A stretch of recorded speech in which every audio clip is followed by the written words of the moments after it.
From advertising to software as a service to data. Across all of our programs and clients, we've seen a 55 to 65% open rate. Getting brands authentically integrated into content performs better than TV advertising. Typical lifespan of an article is about 24 to 36 hours. If we're reaching out to the right person with the right message and a clear call to action, then it's just a matter of timing.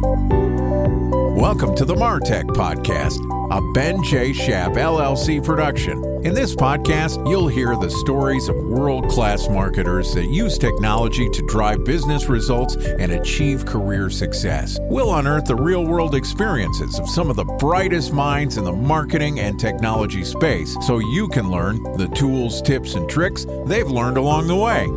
Now here's the host of the MarTech Podcast, Benjamin Shapiro. Welcome back to the MarTech Podcast. Today we're going to talk about the growing complexity of managing a multi-channel e-commerce brand. With us today is Ben Hebert, who is the founder of Natural Stacks, which is a nutritional products brand that yields optimal performance by using open source formulas so their consumers know exactly how much of each ingredient they're putting into their bodies. The Natural Stacks brand is available in various e-commerce channels, including Amazon, eBay. They use a Shopify store, and they sell some products on Facebook. In this episode, Ben is going to talk us through how he thinks about and prioritizes his omni-channel approach to e-commerce. Here's the first part of our interview with Ben Hebert from Natural Stacks. Ben, it's great to have you here on the MarTech Podcast. Thank you for having me on. I'm ready to share some of the knowledge that we've learned over the last, I guess it's 5 years now since we started this small company. Running a business for 5 years is a big milestone, so congratulations. And why don't we start off by talking a little bit about how you got into the Natural Stacks brand and into the supplement space? Well, it's interesting. My business partner and co-founder, Roy, had been working on a supplement e-commerce project before this, and he hired me to get the business ready for sale. And we never met. We communicated primarily over Skype, and we found that we worked really well together, which is kind of like one of those magic things, because a lot of times people say they're going to do something or they're going to be able to accomplish some sort of task. And a week later, you're like, what's going on? And with Roy and I, that never really happened. So immediately from the beginning, we started working well. And eventually, he was on the Longevity Forum, which is a big forum online for if you want to live forever. And people were talking about what is our flagship product now called Siltep. That's CILTEP. Tell me a little bit, what does Siltep do for the people who aren't familiar? So it's a natural supplement designed to induce what's called long-term potentiation of the brain, which is like the underlying mechanism behind memory and learning. To study this further, we've actually funded 2 clinical trials, which are underway now. We should be able to release the data for that towards the end of the year, which is really, really exciting for us. Great. So what were you doing prior to meeting your co-founder? What was your background sort of going way back? If we go all the way back, this is dating myself a little bit, 2009-ish. I started working for a company called giftcardrescue.com. That company is no longer in business, but basically it was an e-commerce arbitrage play around the unused gift card market, which is worth billions of dollars per year. We buy a gift card off of you for $80 to Walmart, and then we resell it for $90 or something like that. Obviously, that business has a lot of challenges because you're fighting on the supply side because you need to get people to sell you the cards. And then on the buyer side, you need to convince people, hey, you can buy essentially what is a used gift card and either re-gift it or use it in the store to purchase something. Interesting. So you had an e-commerce background prior to getting into the supplement space. You meet your co-founder, you guys hit it off, and the next thing you know, you're selling products meant to help your brain function for a longer period of time. I'm sure you have a variety of other products that have different purposes. Absolutely. We're targeting natural cognitive health. And then just a little bit about the brand. Kind of Natural Stacks is everything we do. All of our products contain only the best natural ingredients. And stacks is kind of like you can only stack something so high. So our formulas, they're open source. You know exactly what's in there, how much, and it's only going to be a couple ingredients. So essentially it is a stack, which is really cool. Coming up with the name, I kind of based it off of Under Armour, being from Maryland. It's like another brand that says like kind of exactly what they are. Eventually came up with Natural Stacks, and praise the Lord, the domain was available, which almost never seems to happen. And the rest, I guess, is history. And holy crap, it's 5 years coming up this September. So when you started, how were you selling your products? What platforms were you using? Well, when we started the business, we launched with 2 SKUs, our Siltep and then our Smart Caffeine, which is a very simple energy product with caffeine from coffee, and then L-theanine, which is the calming amino acid in green tea. And it was purely on Shopify. I had no experience with FBA. I had no experience with retail. I had no idea what Omni-Channel even meant at that time. I did have an e-commerce background, so we built out on Shopify, and within our first 100 days, we did over 6 figures in revenue. So you mentioned FBA. For the people who are relatively new in e-commerce, tell me what that means. That means fulfillment by Amazon. Basically, you send products to Amazon's warehouse. It allows you to be in the Prime program so that anyone basically in the US can order it and get 2-day delivery for free as long as they're a Prime member. So that's basically selling your products through Amazon, and Amazon is shipping the end consumer a box that basically makes it look like it's coming from Amazon, and it's included in Prime. We had a conversation with a mutual friend of ours, Adam Weiler, who is the founder of Sunken Stone, which is an Amazon optimization agency. And he goes into a little bit more detail about the FBA process. So anybody interested in that might be a good episode for you to check out. So that said, tell me a little bit about you were starting. You had your own shop. You're using Shopify as the platform. And since then, you have expanded to have placements through FBA, through Amazon. And I see that your product is also on eBay, and looks like you have a Facebook profile that's e-commerce related. Tell me about how you look at omni-channel e-commerce, and tell me about the rationale behind having multiple different platforms. So one, omni-channel is very, very, very hard. It's a massive challenge for new brands out there. And you kind of have to understand this by going back a little bit. When we first launched in 2013, we launched on podcasts and things like that, really developed our core audience immediately, and then started to get a ton of wholesale inquiries. So now when you look at the brand, and if you put Natural Stacks at the top, priority-wise, it's our own Shopify store. Then it will be our own third-party channels, which an example of that is like ClickBank. After that will be Amazon US, and somewhere in between is going to be our US domestic retail, and those are going to be your bricks and mortar stores. From there, you're looking at international retail, and the rest of them, which I'll call like our e-tailers. So these are going to be e-commerce shops that are located all over the world. We have a great partnership in Australia, Sweden, Netherlands, UK, you kind of name it. We're all over the world now, which represents a ton of challenges to manage for a brand owner. Yeah, it's interesting. The idea of you originally started, it sounds like selling products directly to the consumer, and based on the mix that you're talking about in terms of having other e-tail relationships, you've moved into selling wholesale. It sounds like a reasonable part of your business. I imagine there's different technology and platform on the back end that you're using. Tell me a little bit about how you keep those multiple channels organized when you're selling one bottle of supplements to one person in Des Moines, Iowa, and a pallet to somebody in Australia. So one of the early things we did with channel management, as soon as we started selling, and this is when we're operating our own Amazon FBA account, we started running into a lot of issues because we were using a 3PL at the time. So we're using Shopify Plus, a 3PL, which I will not name. What's a 3PL? That's going to be a third-party logistics provider. So essentially, that's a warehouse. Mm-hmm. Now, there are some that are corporate-owned and will use some of the latest software and will hook up with any type of ERP. We were way too young to be ready for anything like that. And what's an ERP? It's an enterprise resource planner. So there are tons of different ones out there for e-commerce.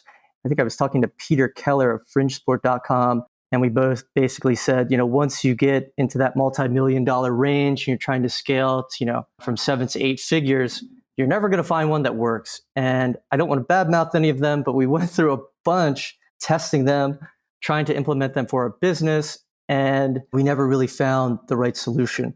So if you're looking at it today, primarily our inventory is managed via ShipStation. That also handles all of our order processing. We operate our own warehouse here in Seattle, which gives us better control over the fulfillment process and delivery times. And then for our larger wholesale or retail clients, we're primarily using QuickBooks for invoicing, billing, and then have that link to ShipStation. So there's a couple of different components for people that are relatively new into understanding omni-channel e-commerce. First off, there's the notion of who's doing the fulfillment, the logistics of actually physically identifying the product, getting them packaged, getting them shipped. And there's companies like Quiet Logistics and a bunch of other sort of enterprise scale logistics companies. And it sounds like you've made the decision, you're at the level of scale where you want to handle that yourself because you can move your products faster than somebody who's managing multiple different brands. Absolutely. Plus, it gives us a lot more control over the experience. Our cutoff time is 3 p.m. West Coast time. So if you order same day, we're able to get it out the door then. And by using a low-cost USPS first-class mail, we're able to hit the West Coast in a day or two, where the majority of our customers is going to be. Even East Coast, New York City, you're looking at 3 or 4 business days tops. So it gives you a ton more control. It's a huge headache in the beginning, but obviously I think it's better for your business. Right. And then there's the second component that you mentioned outside of logistics, which is essentially your business management. I think you called it an ERP. Describe what ERP is in a little bit more detail for us. So an ERP is going to be your enterprise resource planner and basically all of your core business processes, whether that's going to be manufacturing, whether that's going to be purchasing your ingredients. When it comes to like CRM, there are products out there like Bright Pearl that will do all of that and run your warehouse, et cetera, et cetera. It's a lot of heavy lifting to get those installed. And obviously the cost is very high, but we had a really tough time figuring out how to make that work. And now that we've been running the warehouse, our own processing fulfillment center for about a year now, that's something that we'll look at considering again here shortly. So essentially, you've decided to not use a one-size-fits-all software solution, and you've built a customized process to make sure that you can manage your invoicing and your customer relationships. So you're piecing it together. Absolutely. And it's not always beautiful at times, but it works. I think that's probably what's most important, is that you're able to get the information that you want. So you mentioned the prioritizations of your multiple different channels, where your Shopify direct-to-consumer business is the primary priority. And then you had Amazon. I'm not sure if you mentioned eBay, and then you sort of work your way down into international and channel partners that are other e-commerce partners. And brick and mortar was in there as well. How do you tie all the data together there? And what are the KPIs you're looking to evaluate and prioritize your various channels? It's kind of interesting to probably start with this. So when the business was first running and we started growing into all of these other channels, we were just thrilled that people wanted to buy our product. So basically anyone and everyone who kind of came by and said, hey, I want to purchase something, we sold it to them. And what ended up happening was our direct-to-consumer sales were getting cannibalized because of these other channels. What I mean by that is someone would come to us, they would fake having a storefront somewhere in New York. That's where a lot of these things happen.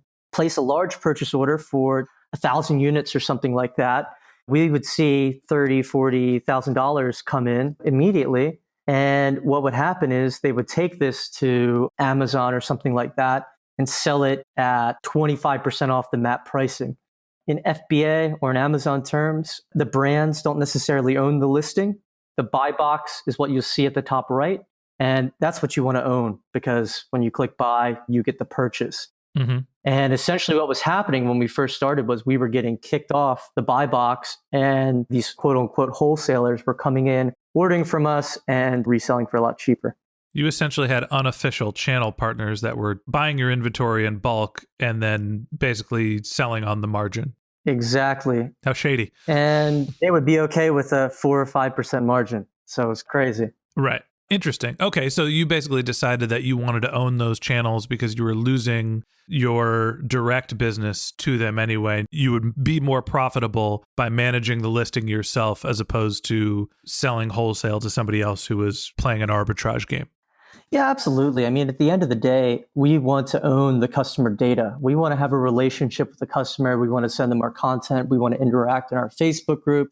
And none of that is going to happen on these third-party channels, including Amazon. So actually, within the last year, we talked about Adam Weiler and Sunken Stone earlier.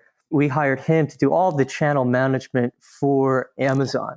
So when you look at the company now, it's almost like I'm running our growth team thinking that, hey, we need to continue to compete against Amazon because obviously Amazon is huge and is only going to get bigger. But if we don't keep up, then we're going to be an Amazon-only business in the future. That's an interesting point of part of your channels. Obviously, you own the entire relationship when somebody goes to your Shopify store when they're going direct to consumer, and you continue to remarket to them. When they go through Amazon, they're Amazon's customer, and you're just the supplier. With the other channels that you mentioned, going to brick and mortar stores, I know there's eBay, that's probably a little bit of a different relationship, and then some of your wholesale partners. How do you think about the relationships there and whether you're building a direct connection to the customer, or is it more like Amazon where you don't get to continue to remarket to the customer? When you're looking at retail, so bricks and mortar, for example, that's an experience. And I think the retail partners that we have now, like Pharmaca, for example, which is a very high-end supplement and natural beauty chain, we've done extensive training with the staff at the majority of the locations so that if a customer comes in and saying, hey, I'm out of magnesium, I'd like to try a new product, that the staff there can make a recommendation for one of ours. So I think it's incredibly important for brands to have the omni-channel approach because you need those multiple touch points with potential customers. If we've been targeting someone with an ad and they are a Pharmaca shopper and they see our product there on the shelf, automatically that's going to add more trust, more credibility for our brand. If they're able to ask about it to the representative there, that's where the sales happen. And you're going to see that kind of happen here in the US, but we also have the same approach with our international partners as well. I'm assuming that the brick and mortar isn't as profitable, but you still invest in that channel because you're describing it as a lost leader, right? You're willing to have a less profitable transaction to start building the relationship and building the brand with your customers. Is that fair? Absolutely. Retail is never going to be as profitable as direct to consumer, but it is a very valuable channel for our business and our growth going forward. Okay, I think that's a good stopping point for today, and that wraps up this episode of the Martech Podcast. Thanks to Ben for joining us. In part 2 of our interview, which we'll publish tomorrow, Ben is going to walk us through the Martech stack he uses to both optimize his customer acquisition and retention efforts across his multi-channel e-commerce strategies. If you can't wait until our next episode and you'd like to learn more about Ben and the Natural Stacks brand, go to naturalstacks.com. If you'd like to read the transcript of this podcast, we've published it on our website, martechpod.com. And if you're a subscriber to the Martech Podcast, I just want to take a second to say thank you. We'd love for you to leave us a review in the Apple iTunes store, and we want you to feel like a member of our community. So if you ever have questions, or if you'd like to be a guest on the show, you can find a contact us form at our website, which is martechpod.com, or you can reach us on Twitter or LinkedIn. Our handle is Ben J. Shap, LLC. If you haven't subscribed yet and you want a weekly stream of marketing and technology knowledge in your podcast feed, in addition to part 2 of our episode with Ben Hebert from Natural Stacks, we've got some great episodes lined up. So hit that subscribe button in your podcast app, and we'll be back in your feed tomorrow with the rest of our conversation with Ben from Natural Stacks. Okay, that's it for today. But until next time, my advice is to just focus on keeping your customers happy.